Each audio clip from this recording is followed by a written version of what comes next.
having trouble with my printer, so I'm going to have to read this short story um, from my laptop. It's the first time I've done it, so I hope I do it okay. It's called The Girl on the Roundabout.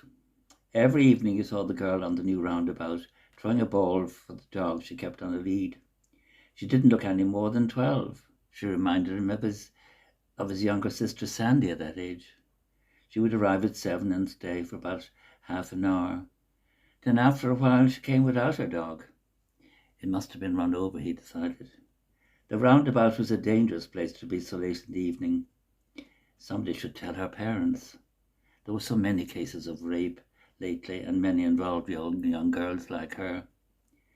What brought her there, evening after evening? Maybe she was very lonely and the cars provided some sort of company.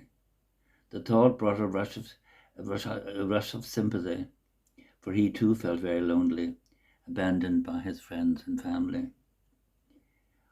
All that day he'd been bothered by a dropping headache which hadn't lifted in spite of all the tablets he'd shoveled into his mouth. So he decided to go to bed early. She was still standing there when he pulled over the bedroom curtains. It was getting dark now, and the street lights had come on. He tried to sleep, but couldn't get the girl on the roundabout out of his mind. He lay in bed thinking about her until forced to get up and see if she was still there. She was. The throbbing in his head was worse now. It was completely dark now. He couldn't leave her standing there at this hour of the night. He would have to take her home before something awful happened to her. And he'd give out to her parents too. Most probably they weren't the slightest bit bothered that she wasn't home. Too many parents like that these days. Selfish. Just like his parents. His father's obsession with golf, his mother with bridge. His evenings had been spent alone in front of the television. His life was not that bad now, he had to admit, swallowing another headache tablet. He enjoyed working in the large accountancy firm. The jobs were varied and interesting for the most part, but he had nothing in common with his fellow workers. Nothing at all. He wasn't interested in going out with girls for one-night stands, or in soccer, or drinking himself silly. And he disapproved strongly of their snotty talk. He enjoyed cooking and evenings absorbed in a good novel. It was his intermittent headaches that depressed him.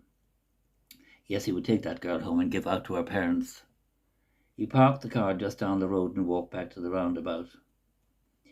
"Hello," she said. He was a kind-looking man. "It's very late. Sorry. I'll have to just go back." "Hello," she said. He was a kind-looking man, she thought. Everyone was, except her parents. Even the man who had driven over Sammy. He'd been very upset, but Sammy was only a dog and a nuisance too. All he wanted was to be taken for a walk and for her to keep throwing a ball for him to fetch. "It's very late," the kind-looking man said. "No, it's not." Her mother always made a fuss when she came home late, but there was nothing to do at home except go to bed, and she wasn't sleepy. Her mother was always cross with her, but that didn't matter. She had taught herself not to hear what she didn't want to hear. She liked being on her own, in her own little world, watching the cars race around the roundabout. "Shouldn't you be going home?" the kind-looking man asked. She shrugged. It was quite dark now. Her mother would smack her very hard for staying out late. She had taught herself too not to feel pain. No, she wasn't going to go home yet. "It's not safe here at this time of night." The kind-looking man was being silly. Safe? She wasn't a dog. No one was going to run over her. "It's safe here," she said. She liked counting the colours of the cars, blues, reds, white and black.